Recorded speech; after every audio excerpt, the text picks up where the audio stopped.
Auzubillahiminash-shaytanir-rajim. Bismillahir-rahmanir-rahim. Assalamu alaikum, dear students. I am Sadakat Ali, your biology teacher. Students, आज हम chapter number 20 chromosomes and DNA बहुत important chapter discuss करने जा रहे हैं। Students, एक बात मैं आपको गोशगुजार कर दूं कि ये चैप्टर कॉन्सेप्चुअल बेस के लिहाज से, कॉन्सेप्ट के लिहाज से ये बायोलॉजी में, सेकेंडरी की बायोलॉजी में ये प्राइम इंपॉर्टेंस रखता है। यानी कि जिस बंदे को इस चैप्टर की समझ है, इसका मतलब उसका बायोलॉजी में बहुत अच्छा होल्ड है, बहुत अच्छी ग्रिप है, उसकी बायोलॉजी बहुत अच्छी है।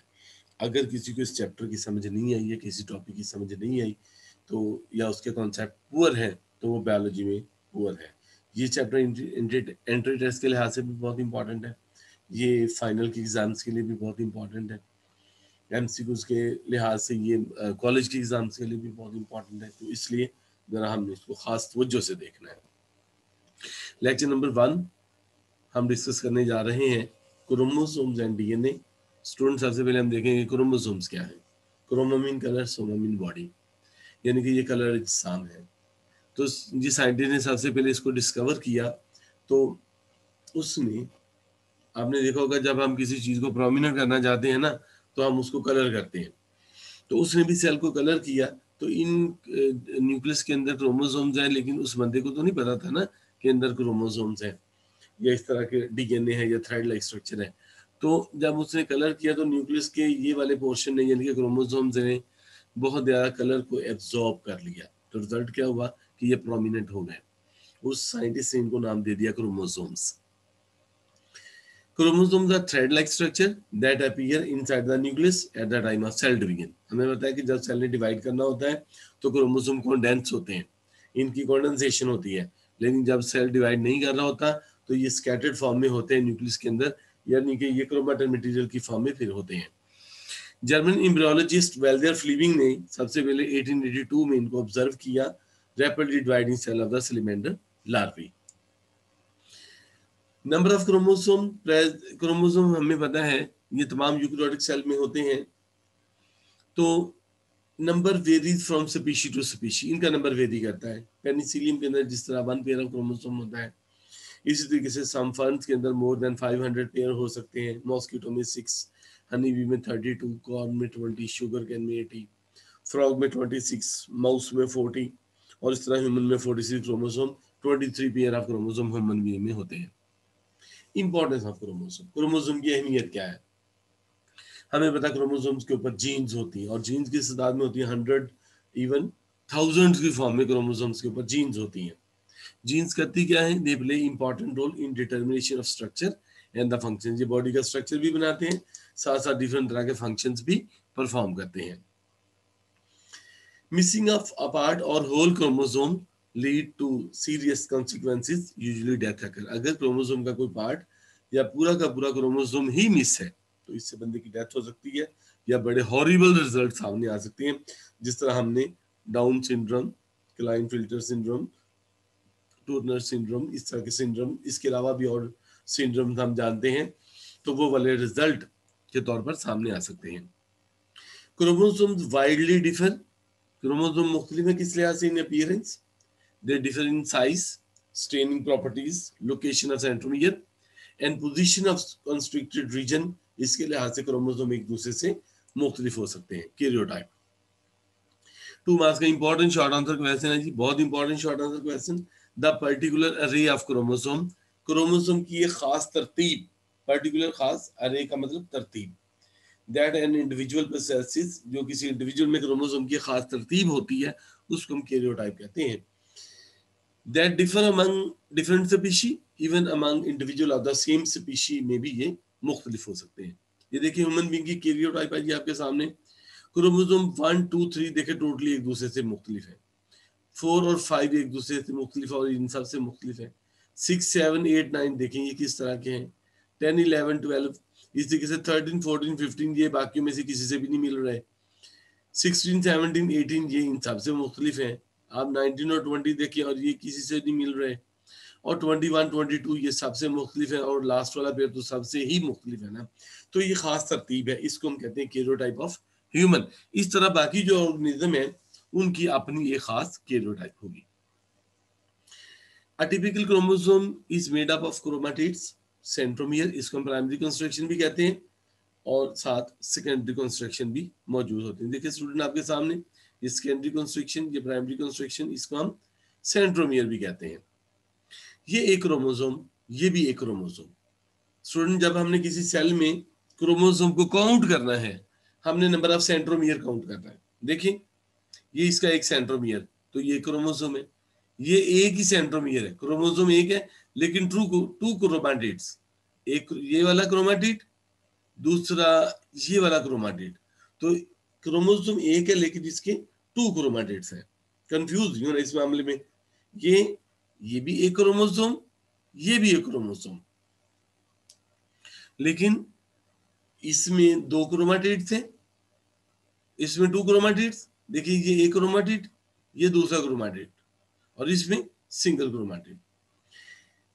तो when these are attached by the same centromere, यानी कि ये एक क्रोमैटिड, ये दूसरा chromatid, when these are attached by the same centromere, these are called chromatids.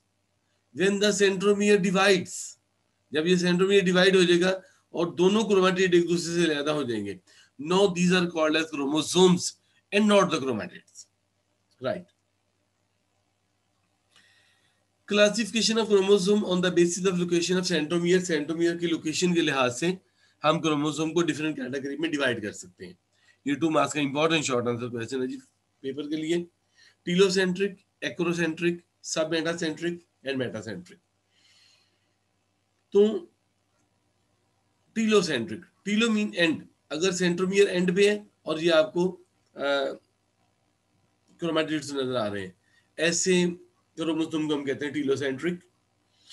तो जब ये वाला क्रोमोसोम स्पिंडल फाइबर के साथ अटैच होगा, काइनेटोकोर रीजन के साथ, काइनेटोकोर फाइबर के साथ अटैच होगा, तो ये देखिए ये आई की तरह का स्ट्रक्चर है ना, इंग्लिश अल्फाबेट जो आई, उस तरह का हमें स्ट्रक्चर नजर आ रहा है। जो एक्रोसेंट्रिक है ये बिल्कुल एंड पे नहीं है लेकिन एंड के पास है, इसीलिए हम इसको कहते हैं एक्रोसेंट्रिक। सेंट्रोमियर कहाँ पे है? क्रोमोसोम के एंड के पास, लेकिन मुकम्मल एंड पे नहीं है, हम इसको कहते हैं acrocentric.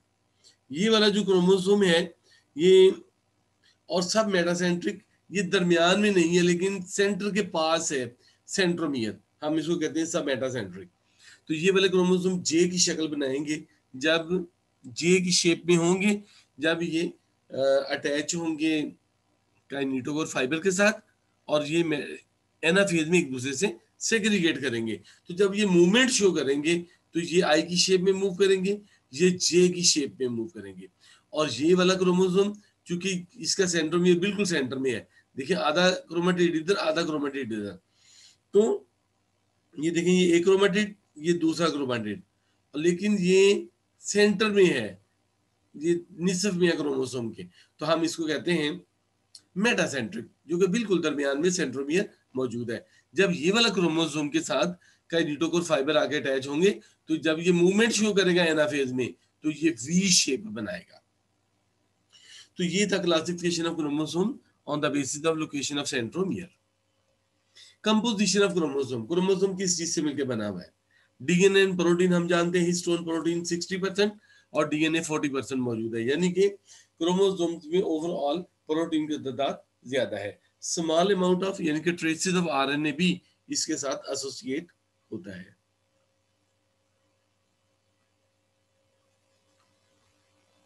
Right, the DNA of a chromosome is very long double strand fiber that extend unbroken through the entire length of the chromosome. 140 million nucleotide पर क्रोमोसोम। देखिए एक क्रोमोसोम के ऊपर 140 मिलियन न्यूक्लियोटाइड हो सकती है। न्यूक्लियोटाइड क्या है? Adenine, guanine, cytosine, thymine. 1 million 10 lakh के बराबर होता है, 10 लाख मल्टीप्लाई बाय 140, तो एक क्रोमोसोम के ऊपर इतनी न्यूक्लियोटाइड हो सकती है। ये कुदरत का करिश्मा है ना, ये अल्लाह ताला की ज़ात है। अगर हम बायोलॉजी पढ़ते हैं तो हमें बायोलॉजी अल्लाह ताला को पहचानने में बहुत हेल्पफुल है। हम अल्लाह ताला को पहचानते हैं कि अल्लाह ताला कितना बड़ा कारसाज है, कितना ज़बरदस्त उसका निज़ाम है। अगर हम एक क्रोमोसोम के ऊपर जो न्यूक्लियोटाइड का डाटा मौजूद है, एक क्रोमोसोम की बात कर रहा हूँ, अगर हम वो डाटे को लिखना शुरू करें तो उसके लिए 280 प्रिंटेड बुक्स चाहिए, हर बुक के 1000 पेजेस होने चाहिए, और अगर हम एक न्यूक्लियोटाइड को एक वर्ड के बराबर कंसीडर कर लें तो उसके ऊपर 500 वर्ड्स होने चाहिए। यानी एक क्रोमोसोम का कंप्लीट डाटा स्टडी करके अगर हम लिखना चाहते हैं तो हमें 280 प्रिंटेड बुक्स चाहिए, हर बुक के 1000 पेजेस होने चाहिए और हर पेज के ऊपर 500 वर्ड्स होने चाहिए। ये कुदरत का करिश्मा है कि देखिए कि कितनी बड़ी बात है, और ये सिर्फ हम ह्यूमन बीइंग के एक क्रोमोसोम की बात कर रहे हैं, बाकी इतनी बड़ी मखलूक तो भी पड़ी है ना।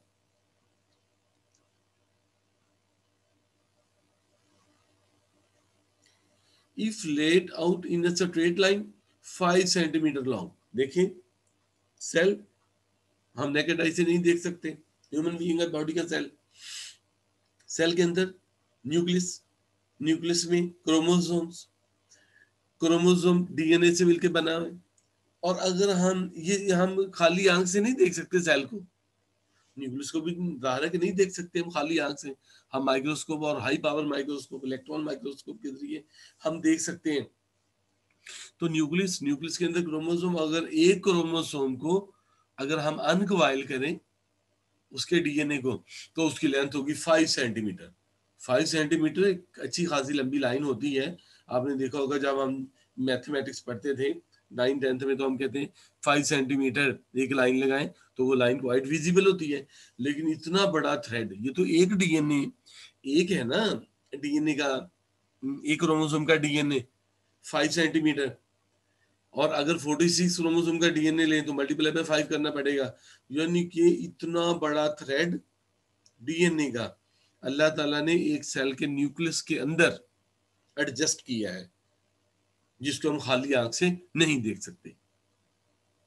तो यानी कि अगर हम 46 मल्टीप्लाई बाय 5 करें तो 200 समथिंग सेंटीमीटर लॉन्ग डीएनए एक सेल के अंदर होता है, जिस सेल को हम खाली आंख से नहीं देख सकते। एक और बात, अगर हम किसी बंदे के क्रोमोसोम एक दफा सेल से बाहर निकाल लें, हम दोबारा उसको बीच में एडजस्ट नहीं कर सकते।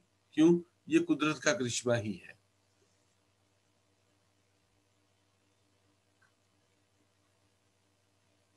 DNA is a coiling is in coiling to fit properly in the smaller space। ये डीएनए coiled स्ट्रक्चर है तो सेल के अंदर इस तरीके से फिट है ना, और ये कुदरत का करिश्मा है। Nucleosome, under electron microscope DNA is a string of beaded, तस्वीर की दानों की तरह का स्ट्रक्चर है जी।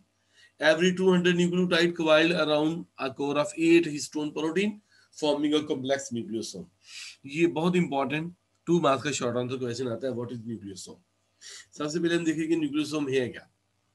कि हमें पता है डीएनए क्रोमोसोम प्रोटीन यानी कि हिस्टोन और डीएनए से मिलकर बना हुआ है। हिस्टोन प्रोटीन देखें, ये देखें हिस्टोन,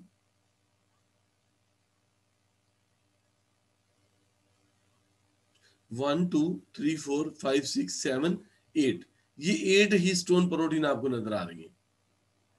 ये 8 1 2 3 4 5 6 8 हिस्टोन प्रोटीन, इन 8 हिस्टोन प्रोटीन के ऊपर 2 टर्न ऑफ डीएनए, ये डीएनए का एक टर्न, ये डीएनए का दूसरा टर्न।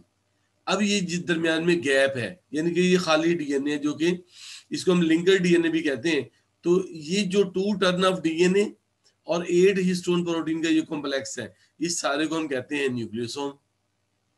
अब देखिए 1 2 3, ये भी 8 हिस्टोन प्रोटीन, 1 2 3 4 5 6 7 8, 8 हिस्टोन प्रोटीन और इसके ऊपर 2 टर्न्स ऑफ डीएनए, इनको हम कहते हैं न्यूक्लियोसोम। तो ये जो न्यूक्लियोसोम है, under electron microscope DNA is a string of beads, every 200 nucleotide coiled around a core of 8 histone protein forming a complex। तो एक 8 हिस्टोन प्रोटीन के ऊपर 2 टर्न्स ऑफ डीएनए होते हैं। अब ये स्ट्रक्चर ऐसे स्टेबल क्यों है, ऐसा क्यों है? क्योंकि जो हिस्टोन प्रोटीन है इनके ऊपर पॉजिटिव चार्ज है, क्योंकि ये पॉजिटिवली चार्ज प्रोटीन जो मॉलिक्यूल है amino acid arginine, and lysine जिनके ऊपर पॉजिटिव चार्ज होता है, इनसे मिलकर ये प्रोटीन बनी हुई है। और हमें पता है जो डीएनए है इसके ऊपर नेगेटिव चार्ज होता है, डीएनए के ऊपर नेगेटिव चार्ज होता है, ये पॉजिटिव नेगेटिव इंटरेक्शन की वजह से ये स्ट्रक्चर ऐसा है। फिर ये 200 न्यूक्लियोटाइड खाली है, ये 200 न्यूक्लियोटाइड खाली है, अब फिर 2 टर्न ऑफ डीएनए, तो ये बहुत ज्यादा इस तरह न्यूक्लियोसोम मिलके क्रोमोसोम का स्ट्रक्चर बना रहे होते हैं। Super coil, the string of nucleosome wrap up into highly higher order coil. हम डीएनए को कह सकते हैं कोआइल्ड कोआइल, सुपर कोआइलिंग। जैसे टेलीफोन वायर है, अगर हम उसको गोल करके अपने हाथों में पकड़ लें, आपने देखोगे टेलीफोन वायर एक तो वो इस तरीके से कोआइल बनी हुई है ऐसे, और दूसरा वो अपने इर्द गिर्द फिर एक दफा कोआइलिंग, जब वो लटक रही होती है तो वो फिर बाल खाए हुए होती है। तो डीएनए भी ऐसा कोआइल्ड कोआइल, ऐसा स्ट्रक्चर जिसकी रिकोआइलिंग हुई हुई है।